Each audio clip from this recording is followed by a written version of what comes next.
So what is the physical process of dying? In most dying people, the body's normal functions begin to slow down. The heart beats more slowly or with less force, so the blood is moved around the body more slowly. As a result, the brain and other organs receive less oxygen than they need, and therefore do not function as well as they should. The dying person's thinking and reactions to situations is also affected when their brain receives less oxygen than it should. A change in hormone levels, which are produced by the brain, can also affect other organs. During this time, some people say they see their dead loved ones, and many people find comfort in thinking that dead grandpa has come to escort grandma to the other world. People that have been resuscitated have also reported seeing angels, Jesus, and even God. Well, these things may actually be true, just not in the real sense.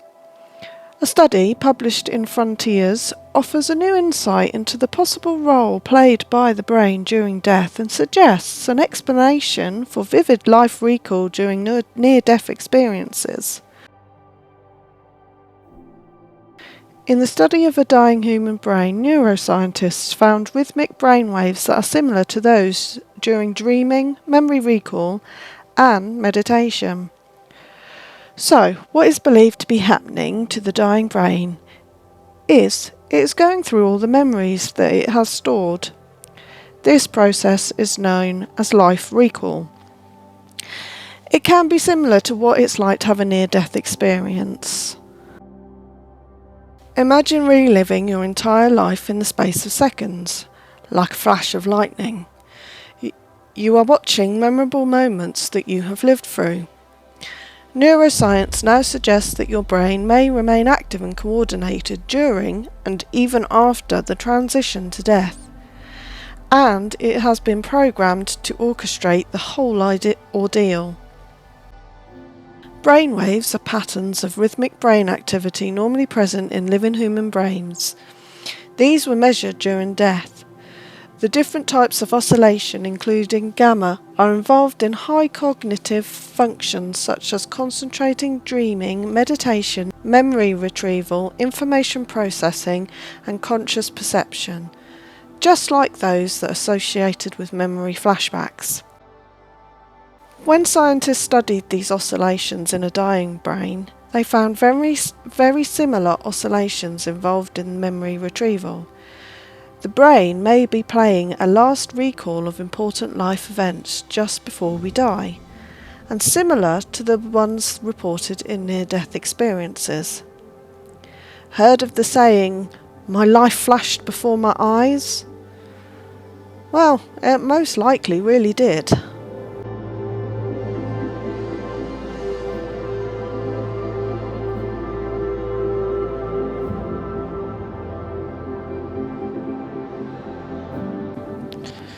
So what happens in the weeks before death?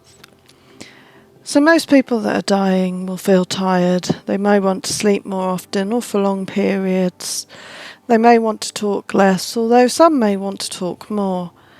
They may have things they feel they need to say before they die. This gives people peace in death, so it's important to allow them to say whatever they feel.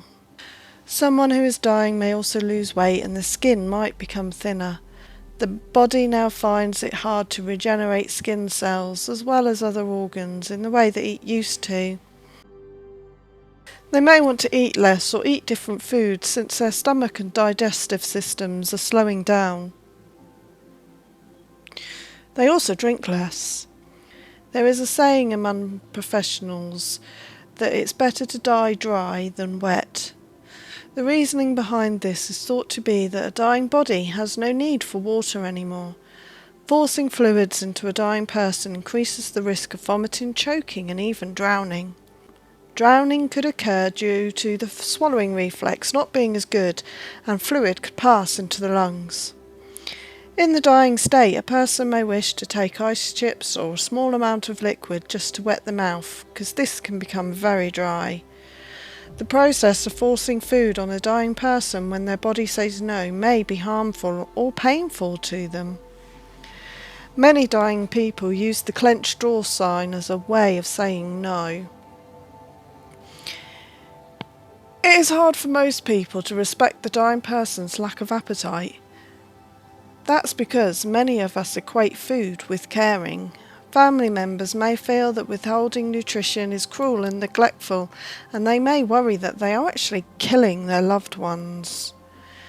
It is important to remember that the physical body is dying, the vital organs are shutting down, and nourishment is no longer required to keep them functioning. This is the wisdom of the dying, and the body does know exactly what to do.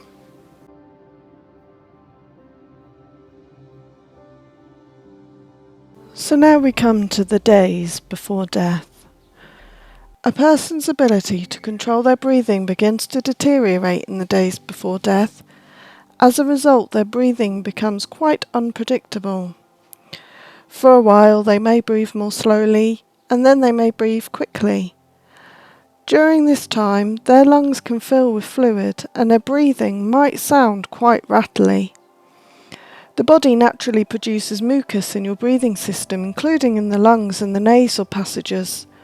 When you're healthy, this mucus is removed by coughing. But when you're dying and no longer moving around, the mucus can build up and cause a rattling sound when you breathe. Some people may be restless or seem to be in distress. They may want to move about even though they're not able to get out of bed. Some may lash out or shout. Some people can shout for help. This can be out of character and distressing for family and carers. The medical team can rule out any underlying causes such as pain, breathing problems or infection, and they can also calm the person who is dying. If no underlying cause can be identified, there are medicines that can ease distress. These are at first given in a syringe and then put through the veins via a small machine called a syringe driver. A syringe driver is a machine that is battery powered. It is set by medical professionals to administer the correct doses of medication at regular intervals to keep individuals free from pain and as calm as possible. In the 24 hours prior to death, some people experience a burst of energy and are able to sit up and speak normally for a short period of time.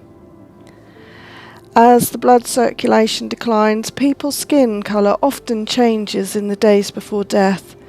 Paler or greyer skin can occur, as well as a mottled appearance.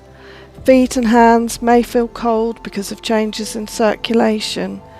Blankets over hands and feet can keep them warm.